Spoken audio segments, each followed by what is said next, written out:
আজকে নিয়ে এসেছি হাতে মাখা ইলিশের পাতলা ঝোলের রেসিপি। এটি যে কোনো সময় খুব তাড়াতাড়ি আপনারা বাসায় বানিয়ে ফেলতে পারবেন। প্রথমে দিয়ে দিব 1 কাপ পেঁয়াজ কুচি, তারপর 4 থেকে 5টা কাঁচামরিচ, স্বাদ মতো লবণ দিয়ে দিব, হলুদ গুঁড়া, ধনিয়া গুঁড়া, মরিচের গুঁড়া এগুলো দিয়ে দিব। এরপরে আমরা তেল দিয়ে দিব। আপনারা রান্নার তেল দিতে পারেন, যে কোনো তেল হলেই হয়। সরিষার তেল দিলে ভালো হয়, কিন্তু আমি সূর্যমুখী তেল ছিল ওইটাই দিয়েছি।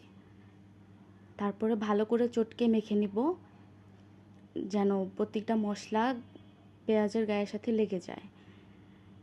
এরপরে এর মধ্যে আমরা মাছগুলো একে একে দিয়ে দিব। মাছগুলো সুন্দর করে পেঁয়াজের সাথে